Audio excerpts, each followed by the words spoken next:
Assalamualaikum warahmatullahi wabarakatuh. Sama aku lagi Am dalam Tim Panji. So untuk video kali ni aku nak sembang sikit pasal isu Freemason dekat dalam tanah Melayu ni.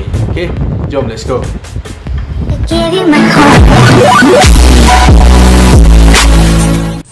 Guys, sebelum awak tengok tu jangan lupa subscribe, like dengan share. Masuk ke channel kami Tim Panji. Tolong subscribe ramai-ramai, tak kena duit pun. Okay guys, apa yang kita tahu tentang Freemason? Bila kita sebut pasal Freemason, kita akan tahu tentang Illuminati. And bila kita sebut pasal Illuminati, kita akan tahu tentang Freemason. Dua-dua memang berkait. And tujuan mereka ada benda yang sama. Kita kaitkan dengan Dajjal.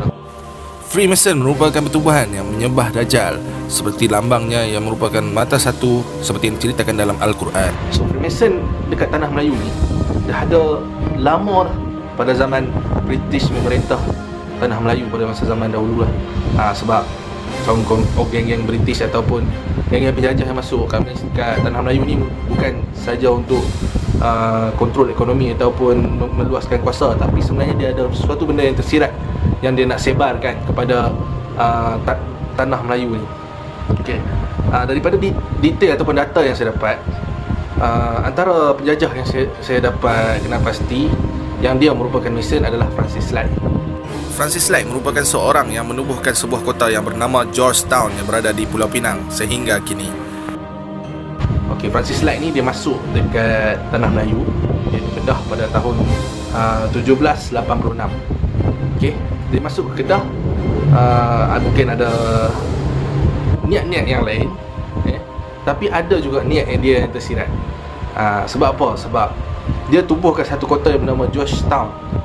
And dikatakan pada tahun 1791 Francis Light ni dia mungkin janji dengan kerajaan negeri Kedah and Penang ataupun Pulau Pinang ni diserahkan kepada British dan mereka menggelar tempat ataupun kawasan tu pada masa tu The Rising Sun. Francis Light telah membuka sebuah kota yang bernama Georgetown dan sebuah empire yang bernama Fort Cornwallis. Pada tahun 1809, mereka telah menubuhkan sebuah loji ataupun kuil untuk Freemason ni lah, yang digelar sebagai Lodge of Neptune. Okey, dia bina loji ataupun kuil tu adalah bertujuan untuk mereka buat meeting atau bermesyuarat sesama kumpulan Freemason ni lah. And dipercayai mesyuarat ataupun meeting mereka yang pertama adalah pada tahun 1810. And mesyuarat dia orang yang terakhir, mesyuarat mereka yang terakhir adalah pada tahun 1811. Perbincangan demi perbincangan dibuat bagi mengatur strategi mereka. Selepas 5 tahun pada tahun 1816, bahasa Melayu diiktiraf sebagai bahasa antarabangsa lah. Sebab bangsa Melayu ni diakui sendiri oleh kaum British ataupun orang-orang barat yang bangsa Melayu ni dia penuh dengan tamadun, sopan santunnya dan sebagainya. So itulah bangsa yang mereka cuba untuk cari. Bagi mereka, bangsa Melayu ini merupakan bangsa yang hebat dan bangsa yang senang dikuasai dan ditakluki. Dia masuk Freemason ni dia masuk dalam berbagai cara lah, tapi cuma kita tak tahu. Mungkin dia berselindung dengan kita ni dah terlalu lama sangat. Mungkin kawan-kawan kita, sahabat-sahabat kita, mungkin orang sekeliling kita tak tahu siapa dia yang sebenarnya Freemason. Dan agenda-agenda dia pun pelbagai agenda yang dia lakukan. So yang aku tahu, ada perbincangan dekat Singapura.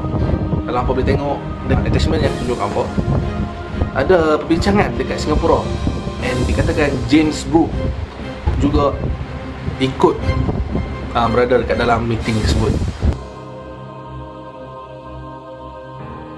So mereka main bukan dengan satu sebab saja, and ada orang kata sebab yang tersirat. Sebab mereka nak teruskan agenda-agenda dalam Freemason ni, iaitu meluaskan kuasa-kuasa Dajjal, nak merosakkan iman rakyat umat Islam kat muka bumi ni, nak menghancurkan umat Islam di muka bumi ni, sehinggalah datangnya Imam Mahdi dan turunnya Nabi Isa alaihissalam. Seperti yang diceritakan dalam Al-Quran bahawa kita akan berperang dengan pasukan Dajjal ini dan dia akan mati di tangan Nabi Isa. pada 1935 ada satu jurnal yang dikeluarkan oleh Robert Emerson yang bertajuk Malaysia. Dan pada 1 Julai 1967, kalau kita tahu lah, seorang yang berpengaruh juga, iaitu seorang doktor yang bernama Dr. Mustafa bin Osman, yang berasal dari Penang dan mendapat pendidikan di Hong Kong dan digelar sebagai Doctor of Law.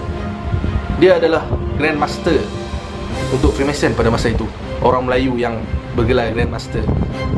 And pada tahun 1963, sebelum tu lagi, ada seorang Tan Sri, tak silap aku, dia adalah orang Melayu pertama yang memegang pangkat tinggi dalam Freemason ni, pangkat yang paling tinggi, iaitu Chair King of Solomon.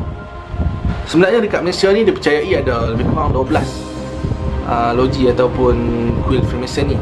Di antaranya dekat KL ada 3, dekat Penang ada 1 loji, dekat Ipoh ada 1 loji, Kuching ada 2, Kuantan ada 1, Port Dickson ada 1, Port Kelang ada 1, Taiping ada 1, dan Kota Kinabalu ada 1. So hampa boleh tengok lah slide yang tunjuk apa tentang loji-loji dia.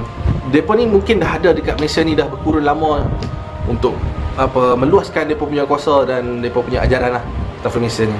Yang kita seperti kita tahu, depa berpegang dengan agenda depa. Depa menyembah Dajjal sebagai Tuhan depa, and depa cuba nak memusnahkan agama Islam ke dalam muka bumi ni. Dajjal adalah seorang manusia yang akan mengaku dirinya adalah Tuhan dan akan membunuh pada siapa yang tidak menyembahnya. So bagi aku, kita perlu tambahkan ilmu-ilmu agama dalam diri kita supaya kita tak ditipu oleh mereka.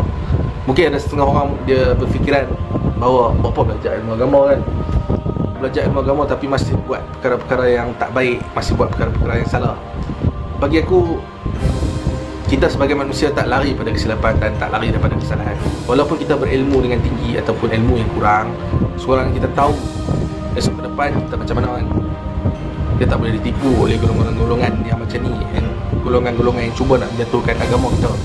Kita kena tahu juga, kita kena bagi pendidikan yang cukup untuk anak-anak kita supaya anak-anak kita pun tak tertipu oleh golongan-golongan Freemason ni.